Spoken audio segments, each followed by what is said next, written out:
अगर तुम्हें मेरी बात पर भरोसा ही नहीं है तो फिर इस रिश्ते को निभाने का मतलब क्या है? सीमा ने गुस्से में कहा। रोज की तरह यह कोई छोटी मोटी बहस नहीं थी। इस बार बात बहुत आगे बढ़ चुकी थी। अमित ने धीमी आवाज में कहा, मैं तुम पर भरोसा करता हूँ सीमा, लेकिन हर बात अपने मन में रख कर तुम मुझे समझने का मौका ही नहीं देती। सीमा की आंखों में आंसू आ गए। उसने कहा, मैं मन में इसलिए रखती हूँ क्योंकि जब भी कुछ कहती हूँ तुम्हारे पास मेरे लिए समय नहीं होता। यही उनकी असीम परेशानी थी। दोनों एक दूसरे से प्यार करते थे, लेकिन घर की जिम्मेदारियों, काम और रोज़मर्रा की परेशानियों के बीच दोनों ने एक दूसरे से बात करना लगभग छोड़ दिया था। सीमा और अमित की शादी को 8 साल हो चुके थे। शादी के शुरुआती सालों में दोनों के बीच बहुत अपनापन था। अमित ऑफिस से लौटते ही सबसे पहले सीमा को ढूंढता था। सीमा भी दरवाजे पर उसकी आहट सुनते ही मुस्कुराने लगती थी।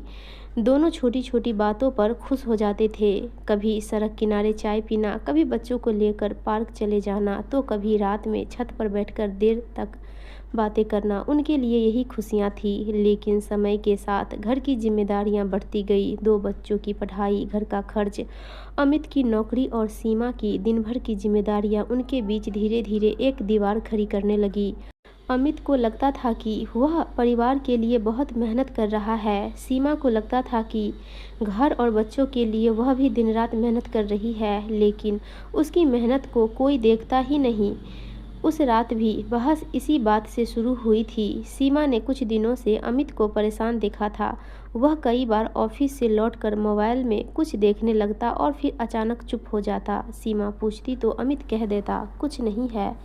लेकिन उस दिन सीमा को उसके मोबाइल पर एक संदेश दिखाई दिया था। संदेश किसी महिला सहकर्मी का था, जिसमें लिखा था कि कल की मीटिंग के बारे में आपसे ज़रूरी बात करनी है। सीमा ने कुछ गलत नहीं देखा था, लेकिन उसके मन में पहले से जमा हुई सारी शिकायतें अचानक बाहर आ गई। उसने पूछा, कौन है ये? अमित ने कहा, ऑफिस की सहकर्मी है, काम की बात है। तो मुझसे छिपाने की क्या ज़रूरत थी? मैंने क्या छिपाया? तुमने पूछा ही नहीं था। यही तो बात है अमित, अब मुझे पूछने के लिए भी सोचना पड़ता है। पहले तुम खुद हर बात बताते थे। अमित भी थक चुका था। उसने कहा, सीमा, हर चीज़ को शक की नज़र से मत देखो। बस यही बात सीमा को बहुत चुभ गई। उसने कहा, मैं शक नहीं कर रही, मैं सिर्फ यह समझना चाहती हूँ कि मेरे पति की ज़िंदगी में मेरे लिए अभी भी कोई जगह है या नहीं। अमित चुप हो गया। सीमा की आवाज़ कांपने लगी। आपको पता है मैं पूरे दिन किसका इंतज़ार करती हूँ? आपके घर आने का। लेकिन आप आते हैं तो थके हुए होते हैं, खाना खाते हैं और मोबाइल लेकर बैठ जाते हैं। मैं आपसे 2 बातें करना चाहती हूँ तो आप कहते हैं कल बात करेंगे। अमित, वो कल कब आएगा? अमित के पास कोई जवाब नहीं था। उसने उस रात पहली बार महसूस किया कि समस्या उस संदेश की नहीं थी। समस्या उन सारी छोटी छोटी बातों की थी जिन्हें दोनों ने समय रहते सुलझाया नहीं था। अगली सुबह घर में सब कुछ सामान्य दिख रहा था, लेकिन दोनों के बीच कुछ भी सामान्य नहीं था। सीमा ने हमेशा की तरह बच्चों को तैयार किया, उनका टिफिन बनाया, अमित के लिए नाश्ता रखा और चुपचाप रसोई में काम करती रही। अमित कई बार उसकी तरफ देखता, लेकिन बात शुरू करने की हिम्मत नहीं कर पा रहा था। आखिर उसने कहा, सीमा, कल की बात को इतना मत सोचो। सीमा ने बिना उसकी तरफ देखे कहा, मैं नहीं सोचूंगी तो कौन सोचेगा? मेरा मतलब वो नहीं था, मुझे पता है। अमित ऑफिस के लिए निकल गया। दरवाज़ा बंद होते ही सीमा कुछ देर वहीं खड़ी रही। उसके मन में एक ही बात घूम रही थी, क्या शादी के इतने साल बाद पति पत्नी सिर्फ जिम्मेदारियां निभाने वाले 2 लोग बन जाते हैं? दूसरी तरफ अमित ऑफिस पहुंचा तो उसका मन काम में नहीं लग रहा था। वह बार बार सीमा की बातें याद कर रहा था। उसे एहसास हो रहा था कि सीमा की शिकायतें पूरी तरह गलत भी नहीं थी। वह घर चलाने के लिए पैसे तो दे रहा था, लेकिन क्या उसने कभी सोचा था कि सीमा को उसकी ज़रूरत सिर्फ पैसों की नहीं थी, उसे उसकी बातें सुनने वाला साथी चाहिए था। शाम को अमित सामान्य से थोड़ा जल्दी घर आया। सीमा उस समय बच्चों को पढ़ा रही थी। अमित ने कमरे के बाहर से ही कहा, आज मैं जल्दी आ गया। सीमा ने सिर्फ इतना कहा, अच्छा। अमित को उम्मीद थी कि वह मुस्कुराएगी, लेकिन ऐसा नहीं हुआ। वह बच्चों के पास बैठ गया, कुछ देर उनके साथ पढ़ाई की, फिर उसने सीमा की तरफ देखा। चाय मिलेगी? सीमा उठी और चाय बना लाई। अमित ने कप लेते हुए कहा, तुम भी बैठ जाओ। सीमा कुछ पल रुकी, फिर सामने बैठ गई। अमित ने कहा, मैं तुमसे बात करना चाहता हूँ। सीमा ने शांत स्वर में कहा, कहिए। कल जो हुआ। सीमा ने बीच में रोक दिया। मुझे लड़ना नहीं है अमित। मुझे भी नहीं। फिर? अमित कुछ पल चुप रहा। मैं चाहता हूँ कि हम पहले जैसे हो जाए। सीमा की आंखें भर आई। पहले जैसे? अमित, मैं भी यही चाहती हूँ, लेकिन सिर्फ कह देने से चीज़ें पहले जैसी नहीं होती। अमित ने पूछा, तो मुझे क्या करना चाहिए? सीमा ने बहुत सरल शब्दों में कहा, मेरी बात सुनिए, बस सुनिए। हर बार जवाब देने की ज़रूरत नहीं है। हर समस्या का समाधान भी ज़रूरी नहीं है। कभी कभी पत्नी सिर्फ चाहती है कि उसका पति उसकी बात सुन ले। अमित ने सिर झुका लिया। उस दिन उसने पहली बार बिना सफाई दिए सीमा की पूरी बात सुनी। सीमा ने बताया कि कैसे कई बार उसे घर में अकेलापन महसूस होता था, कैसे बच्चों की चिंता, घर का खर्च और अपनी छोटी छोटी परेशानियां वह अकेले संभालती रही। अमित सुनता रहा। उस रात कोई बड़ा समाधान नहीं निकला, लेकिन दोनों के बीच महीनों बाद पहली बार एक लंबी बातचीत हुई। फिर भी रिश्ते में आई दरार इतनी गहरी थी कि सिर्फ एक रात की बातचीत से सब ठीक नहीं होना था। अगले कुछ दिनों में दोनों फिर अपनी अपनी दिनचर्या में व्यस्त हो गए। अमित ऑफिस की परेशानियों में उलझा रहा और सीमा घर की जिम्मेदारियों में। कई बार दोनों एक ही कमरे में होते, लेकिन बातचीत नहीं होती। धीरे धीरे सीमा ने भी शिकायत करना कम कर दिया और यही बात अमित के लिए सबसे ज़्यादा चिंता की वजह बनने लगी, क्योंकि पहले सीमा नाराज़ होती थी, सवाल करती थी, शिकायत करती थी। अब वह चुप रहने लगी थी। एक रात अमित ने पूछा, आज तुम इतनी चुप क्यों हो? सीमा ने मुस्कुराकर कहा, कुछ नहीं। कुछ दिनों बाद अमित के ऑफिस में बहुत बड़ी परेशानी आ गई। जिस प्रोजेक्ट पर उसने महीनों मेहनत की थी, उसमें एक गंभीर गलती निकल आई। गलती पूरी तरह अमित की नहीं थी, लेकिन जिम्मेदारी उसके ऊपर आ गई।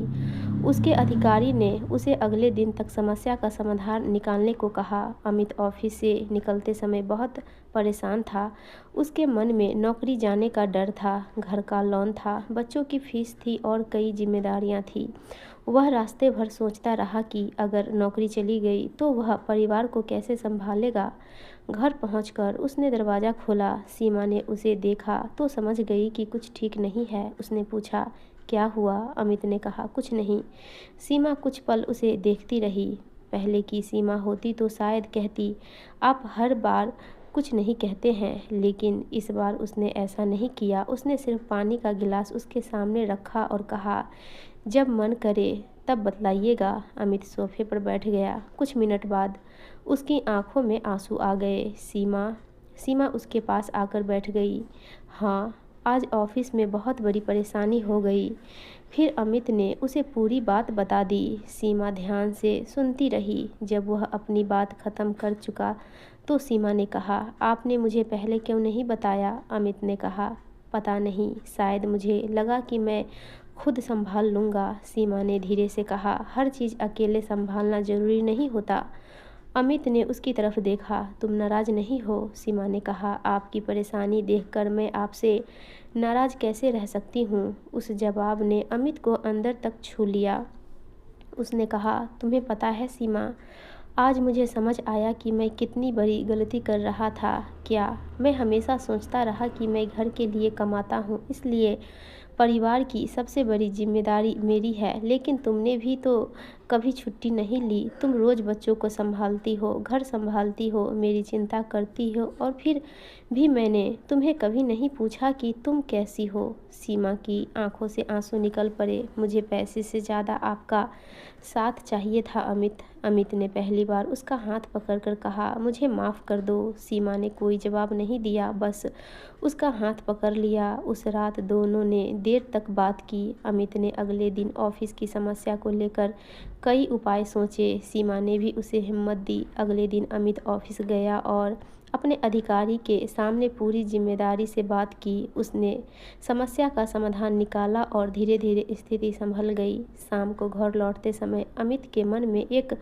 अलग ही शांति थी। उसने सोचा, जिस पत्नी से वह पिछले दिनों दूर होता जा रहा था, वही आज उसके सबसे मुश्किल समय में उसके साथ खड़ी थी। घर पहुंचकर उसने सीमा से कहा, आज मेरी समस्या काफ़ी हद तक ठीक हो गई। सीमा मुस्कुराई, मुझे पता था आप संभाल लेंगे। अमित ने कहा, नहीं, हमने संभाला है। यह छोटा सा शब्द हमने उनके रिश्ते में बहुत बड़ा बदलाव लेकर आया। उस रात बच्चों के सो जाने के बाद अमित और सीमा आंगन में बैठे थे। हल्की हवा चल रही थी। अमित ने कहा, सीमा, क्या मैं तुमसे एक बात पूछूं? पूछिए। तुम मुझसे कब दूर होने लगी थी? सीमा कुछ देर चुप रही, फिर उसने कहा, शायद तब जब मैंने आपकी बातें कहना बंद कर दिया था। लेकिन क्यों? क्योंकि मुझे लगता था कि आपको सुनने का समय नहीं है, अमित ने धीरे से कहा। और मुझे लगता था कि तुम हर बात पर नाराज रहती हो। सीमा हल्का सा मुस्कुराई। देखा, हम दोनों गलत समझते रहे। दोनों कुछ देर चुप रहे। फिर सीमा ने कहा, मुझे भी अपनी गलती माननी है। अमित ने उसकी तरफ देखा। मैं जब दुखी होती थी तो आपको बताने की जगह चुप हो जाती थी। मुझे लगता था कि आप खुद समझ जाएंगे, लेकिन इंसान सामने वाले के मन की बात हमेशा नहीं समझ सकता। अमित ने सिर हिलाया। सही कह रही हो, सीमा ने कहा। और उस दिन आपके ऑफिस वाले मैसेज को लेकर मैंने भी बात को बहुत बड़ा बना दिया था। मुझे आपसे सीधे पूछना चाहिए था। अमित ने कहा, तुम्हारा डर भी गलत नहीं था। मैंने ही तुम्हें इतना दूर कर दिया था कि तुम्हें मुझसे सवाल पूछने में भी डर लगने लगा था। सीमा की आंखों में आंसू आ गए। अमित ने कहा, हम दोनों में से कोई बुरा नहीं था, बस हम दोनों थक गए थे। यह बात सुनकर सीमा पहली बार खुलकर रो पड़ी। वह बोली, मैं सच में बहुत थक गई थी। अमित उसके पास बैठ गया। अब अकेले मत थकना। सीमा ने उसकी तरफ देखा। अमित ने कहा, जो परेशानी होगी हम दोनों मिलकर संभालेंगे। उस रात उन्होंने कोई फिल्मी वादा नहीं किया। उन्होंने बस कुछ छोटी छोटी बातें तय की। हर दिन कम से कम आधा घंटा दोनों बिना मोबाइल के एक दूसरे के साथ बैठेंगे। अगर किसी बात से परेशानी होगी तो उसी समय या उसी दिन बात करेंगे। बच्चों के सामने एक दूसरे से अपमानजनक भाषा में बात नहीं करेंगे और सबसे ज़रूरी, एक दूसरे की मेहनत को छोटा नहीं समझेंगे। अगले दिन से अमित ने घर के कुछ कामों में सीमा का हाथ बटाना शुरू कर दिया। कभी वह बच्चों को पढ़ाने बैठ जाता, कभी बाजार से सामान ले आता, कभी रात को रसोई समेटने में मदद करता। सीमा भी अमित के ऑफिस के समय को समझने लगी। अब जब अमित घर आता तो वह तुरंत शिकायतों की लंबी सूची नहीं सुनाती। पहले पूछती, दिन कैसा रहा, और अमित भी सिर्फ ठीक था कहकर मोबाइल नहीं उठाता। वह बताता कि दिन में क्या हुआ। धीरे धीरे दोनों के बीच वह पुरानी दोस्ती वापस आने लगी। कुछ महीनों में घर का माहौल काफ़ी बदल चुका था। एक दिन अमित ऑफिस से घर लौटा तो सीमा रसोई में बच्चों के लिए खाना बना रही थी। अमित ने पीछे से आवाज़ दी, आज बहुत अच्छी खुशबू आ रही है। सीमा ने मुस्कुराकर कहा, आज आपकी पसंद की सब्जी बनाई है। अमित ने कहा, तो फिर आज जल्दी खाना होगा। सीमा हंस पड़ी। ऐसी छोटी छोटी बातें उनके घर में फिर से लौट आई थी। एक रविवार को दोनों बच्चों को लेकर पार्क गए। बच्चे खेल रहे थे और अमित तथा सीमा एक बेंच पर बैठे थे। अमित ने कहा, तुम्हें याद है शादी के बाद हम यहाँ आया करते थे? सीमा हंसते हुए बोली, तब पार्क में बैठने के लिए भी आपको जगह नहीं मिलती थी और तुम हर बार कहती थी कि घर चलो, क्योंकि आपको हमेशा देर हो जाती थी। दोनों हंस पड़े। अमित ने कहा, हम सच में बहुत बदल गए थे। सीमा ने कहा, लोग बदलते नहीं हैं अमित, कभी कभी जिम्मेदारियां उन्हें अपने असली स्वभाव से दूर कर देता है। अमित ने उसकी बात ध्यान से सुनी, फिर बोला, लेकिन एक बात अच्छी हुई। क्या? हम वापस एक दूसरे तक पहुंच गए। सीमा मुस्कुराई। कुछ दिन बाद अमित की नौकरी में फिर से काम का दबाव बढ़ गया। इस बार स्थिति पहले जैसी नहीं हुई। पहले वह परेशान होकर चुप हो जाता था, अब वह घर आते ही सीमा को बता देता था। सीमा भी हर बात का समाधान देने की कोशिश नहीं करती थी, कभी सिर्फ सुनती, कभी हिम्मत देती। उसी तरह जब सीमा को घर की किसी बात से परेशानी होती तो वह चुप रहने की जगह अमित को बता देती। एक दिन बच्चों की स्कूल फीस और घर के बढ़ते खर्च को लेकर सीमा परेशान थी। उसने कहा, मुझे डर लग रहा है कि आगे खर्च कैसे संभलेंगे। अमित ने कहा, चलो बैठकर हिसाब देखते हैं। दोनों ने मिलकर खर्च लिखा, कुछ चीज़ों में बचत करने का फैसला किया। अमित ने कहा, देखो परेशानी बड़ी है, लेकिन हम दोनों साथ हैं तो रास्ता भी निकल जाएगा।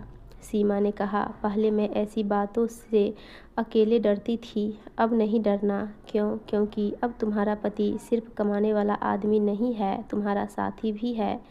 सीमा की आंखों में खुशी के आंसू आ गए। कुछ दिनों बाद अमित बाजार से लौटते हुए सीमा की पसंद की मिठाई लेकर आया। सीमा ने पूछा, आज क्या खास है? अमित ने कहा, कुछ नहीं, बस मन किया। इतने पैसे खर्च करने की क्या ज़रूरत थी? अमित मुस्कुराया, कभी कभी रिश्ते में हिसाब नहीं करना चाहिए। सीमा हंसते हुए बोली, अच्छा तो अब बड़े समझदार हो गए हैं? अमित ने कहा, नहीं, बस अपनी गलती से थोड़ा सीख गया हूँ। उस रात दोनों बच्चों के सो जाने के बाद छत पर बैठे। आसमान में चांद था। सीमा ने कहा, अमित, अगर उस दिन हमारी लड़ाई इतनी बड़ी नहीं होती तो शायद हम कभी समझ ही नहीं पाते कि हमारे बीच क्या हो रहा है।